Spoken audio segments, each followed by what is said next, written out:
célèbre sculpteur et plasticien Alfred Liolo est né le 30 mai 1943 à Bolobo, dans la province du Mai-Ndombe, en République démocratique du Congo.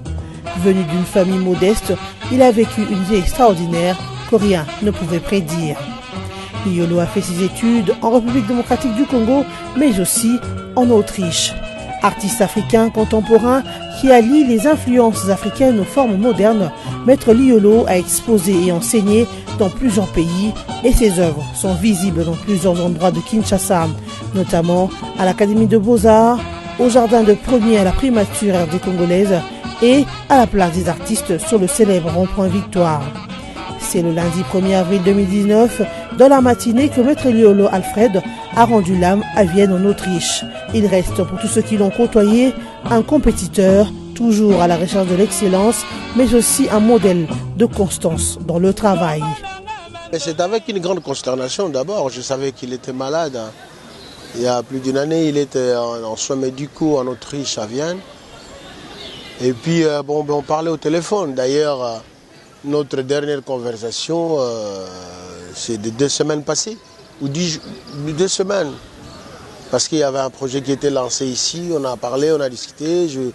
D'habitude, comme on s'appelle dans le WhatsApp, au téléphone, je lui fais le rapport, il m'appelle, il veut savoir quelle est l'attention à Kinshasa, comment les choses fonctionnent. Et du bon, écoutez, pour moi, c'est un parent aussi en même temps qui veut savoir comment se passe la famille, les cours, les enseignements.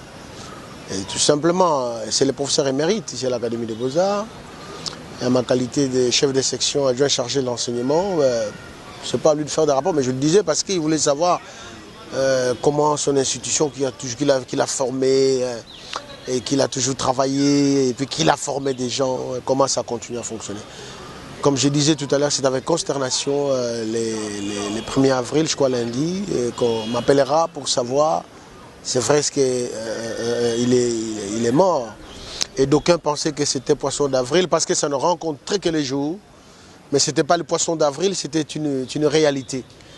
C'est alors, après avoir vérifié du coup par téléphone de part de gauche à droite, et que j'ai eu des confirmations et qu'il a tiré sa révérence. C'est avec beaucoup de consternation, quant à nous, avec beaucoup de mort dans l'âme. Voilà. Personnellement, pour moi, d'abord, je l'ai eu comme mon directeur général. Il ne m'a pas donné les cours directement parce que lui, il passe dans le département sculpture.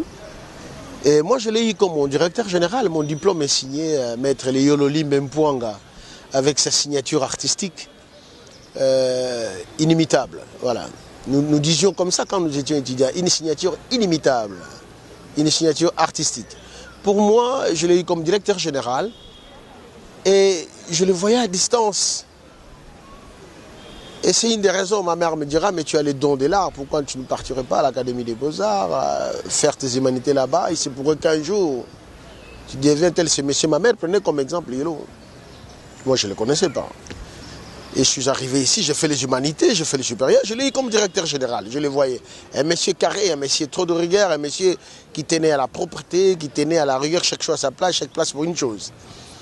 Et puis bon, il a connu ce qu'il a connu, le temps a évolué, il y a eu d'autres directeurs généraux, et puis bon, voilà. Aujourd'hui, il tire sa révérence, nous terminons ce temps avec lui comme un parrain. Nous avions mis sur pied une association dénommée RD Congo Terre d'Artistes.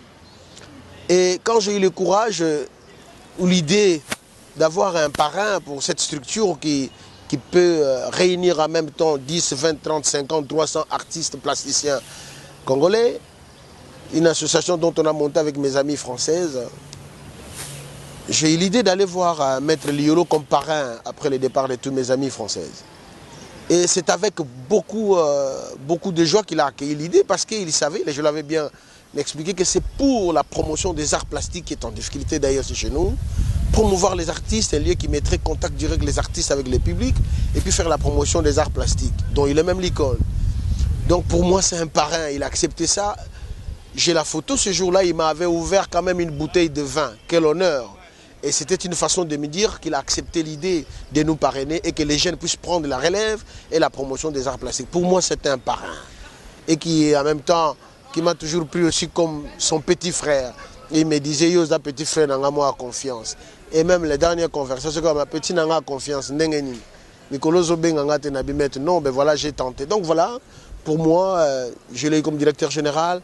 Pour moi, c'est un modèle de l'organisation, de la détermination. On n'arrêtait jamais de dire qu'il est mort compétiteur. Voilà, pas plus tard qu'il en est ici 6 mois, donc il a posé des œuvres ça et là. Il est mort au front.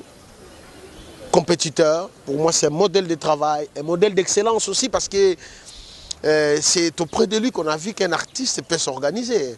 Un artiste peut, c'est pas un va-nu-pied, un artiste c'est pas un messie à peu près.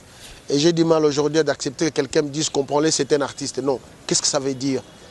Donc, un artiste c'est celui qui sait organiser sa famille, qui sait organiser son travail, qui peut travailler professionnellement avec compétence, c'est-à-dire savoir-être, savoir-vivre, savoir-faire et savoir-faire faire. Liolo nous a donné ça comme un modèle et il est resté compétitif. Il est celui qui a insisté petit, il faut travailler. Mes amis jeunes, travailler parce que l'artiste, toi tu ne dois pas aller chercher à creuser les diamants à Kanfunfu. Toi tu as la main qui crée son propre diamant.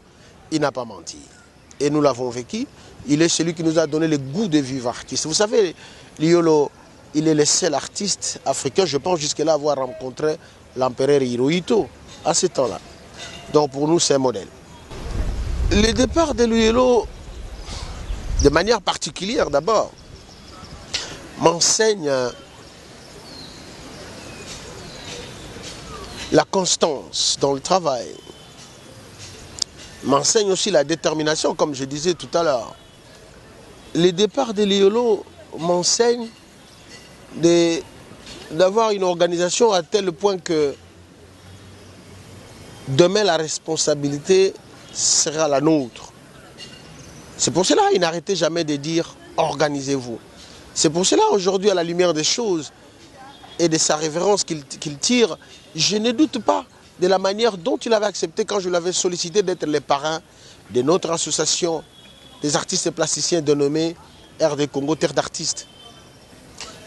Le départ de Liolo, quelque part, ne nous décourage pas, nous donne encore la force de bien faire parce qu'il nous a laissé une grandeur laquelle nous devons assurer, plus de grandeur encore. Il s'est fait un géant qui nous a offert ses épaules de façon que nous nous mettions là-dedans pour voir encore plus loin. Autrement, c'est dit, c'est un géant sur les épaules desquelles nous sommes hinchés pour voir encore plus loin. Donc le départ de Liolo, la nouvelle naturellement nous abat, mais le départ nous fortifie davantage parce que nous ne devons pas baisser les bras, sinon on dira après Liolo c'est le déluge. Et nous voulons lui rassurer cette grandeur qui nous a laissé comme icône, qu'après lui ce ne sera pas la déluge, ce sera encore plus fort. Ça va être un peu, j'ai même peur de dire ça quoi. Et je me gêne un tout petit peu parce que c'est un problème personnel entre moi et Liolo. Mais si vous me le permettez aujourd'hui que je le dise avec beaucoup de modestie, ma résidence que j'ai construite aujourd'hui où j'habite, et je pense que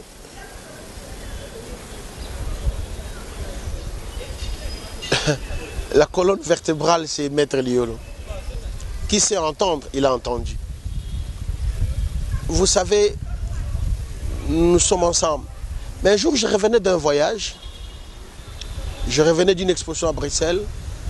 Je suis arrivé un jeudi, un mardi.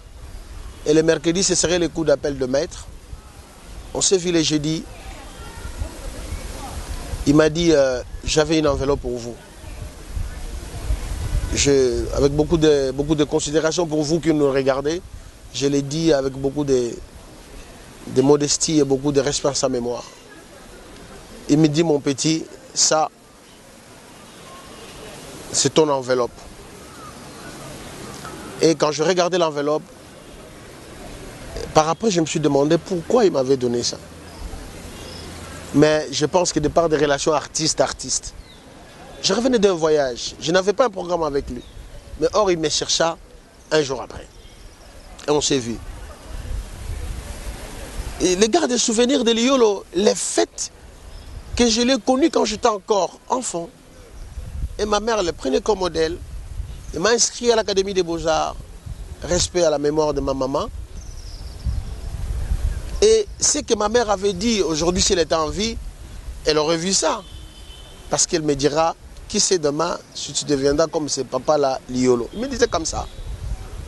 Et puis, avec le temps, je suis devenu plus proche de Liolo. Il m'a coopté comme son petit frère.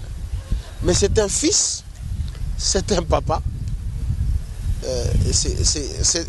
voilà, c'est un grand frère, c'est un papa, c'est un maître, c'est mon directeur général, c'est mon parrain. Il est tout en même temps pour moi.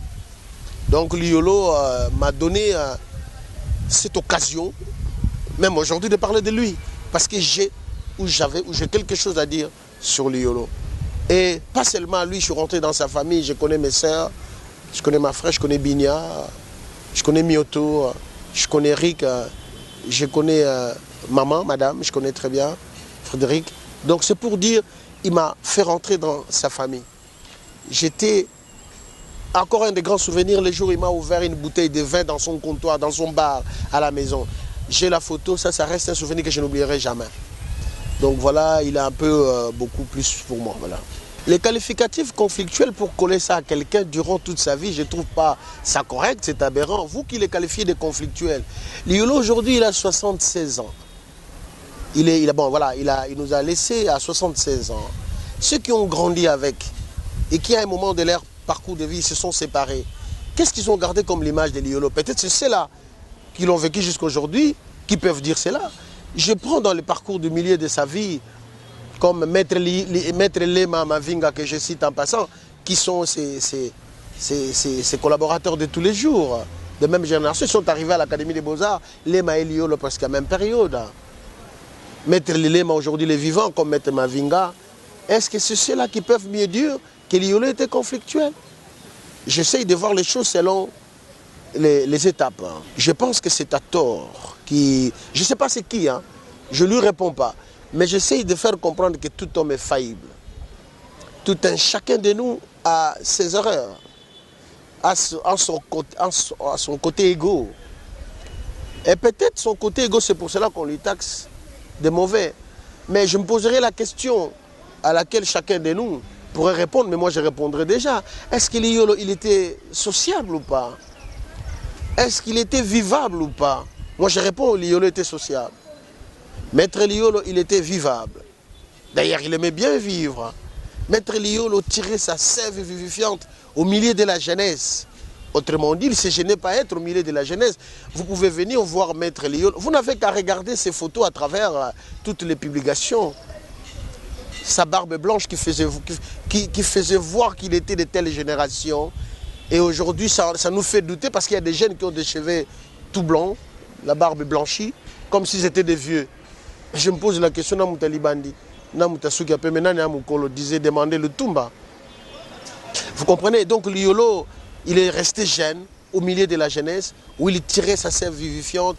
Il est resté compétiteur comme tous les jeunes qui sont compétiteurs. Vous savez, pour être qualifié de compétiteur, il faut être fort. Il faut s'entraîner tous les jours, ce qui était le cas avec Maître Liolo. C'est vrai, il avait de côté un peu de rigueur. Moi, je ne peux pas, ici d'ailleurs, je suis un saint, que je suis toujours bon. Mais qu'est-ce que l'on peut retenir d'une personne? C'est le taux de pourcentage de la sociabilité. Parce que l'être humain, c'est un homme social. Du point de vue social, on peut reconnaître beaucoup de choses à Liolo. Il a aidé beaucoup de personnes que je ne peux pas me permettre de citer ici. C'est pas moral. C'est pas éthique, c'est pas... Voilà. Mais Liolo, je pense qu'il avait l'éthique de l'artiste. Maître Liolo avait l'éthique d'un professeur, puisqu'il a enseigné. Maître Liolo avait l'éthique d'un enseignant, je l'ai dit, professeur, et d'un parent. Et Maître Liolo, elle avait l'éthique de vivre en société avec les gens, c'est-à-dire des règles morales, comme l'ensemble des règles qui régissent une société, qui permettent des gens de vivre selon les principes. Et Liolo, je ne vois personne qui me dira que Liolo, la vie à travers ça dans la ville, qui pourrait ternir son image. Il arrive des fois que nous avons des problèmes avec des gens, mais écoutez, même ceux qui nous dirigent. Mais je ne trouve pas normal que nous n'ayons pas de problèmes dans la vie étant existants. Mais je ne trouve pas normal qu'on ne soit pas en mesure de trouver les problèmes, des solutions à ces problèmes. Je pense que Liolo, il était celui qui savait trouver des solutions à des problèmes qui pourraient surgir à tout moment. Donc il n'était pas conflictuel. Je ne cède pas, je ne concède pas non plus, je n'accepte pas.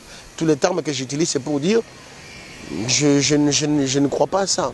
Je ne sais répondre à rien du tout, mais quand je vis la photo, j'ai essayé de commenter. Mais maître, vous parlez de quoi et vous parlez de qui cette complicité est maintenant continuée, et maintenant une continuité dans l'au-delà. Je l'ai commenté la photo de cette manière. Vous parliez de qui? Vous parliez de quoi, maître? Vous des 3 points de suspension, cette complicité. Bonne continuité dans l'au-delà. J'ai commenté dans la page Facebook, vous pouvez voir. Je ne peux que répondre dans ce. Qui gère le destin, c'est l'éternel Dieu en qui moi j'ai toujours cru. C'est Dieu. L'homme propose et Dieu dispose. Voilà, donc le destin, ça c'est Dieu. Parce que nous ne savons pas. Vous savez, la vie est insaisissable. On vit la vie, mais on n'est pas en mesure de prédire ce qui va arriver demain. C'est pour cela, soigner nos relations.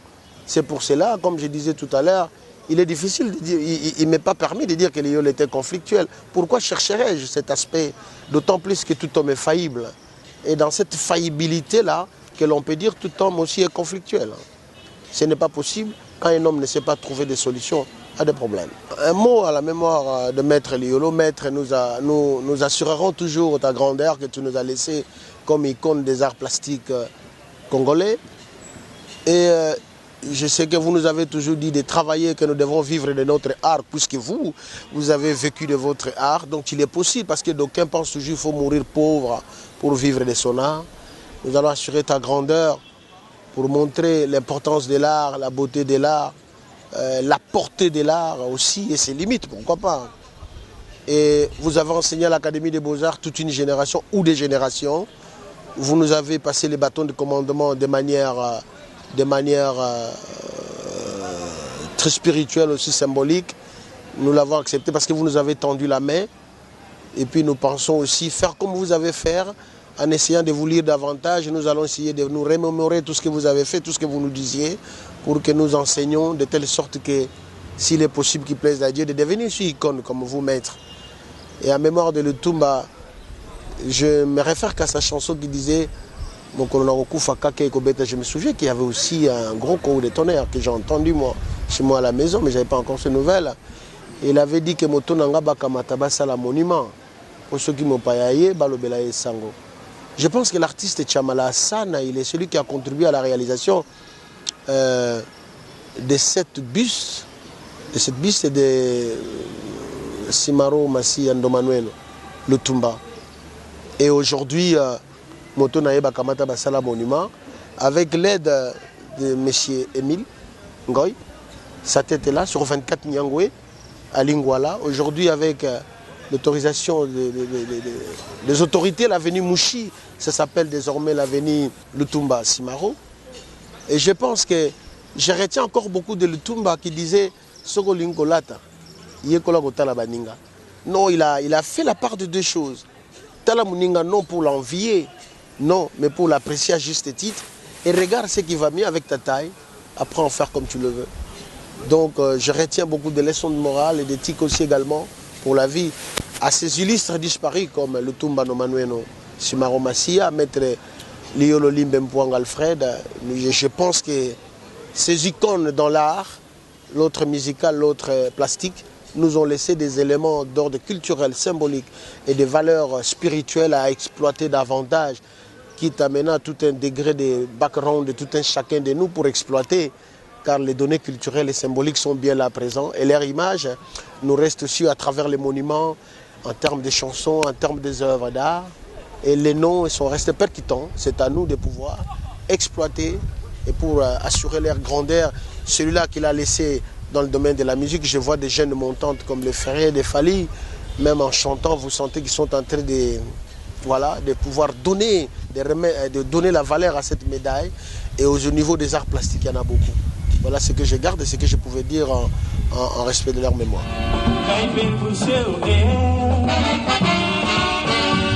Là, il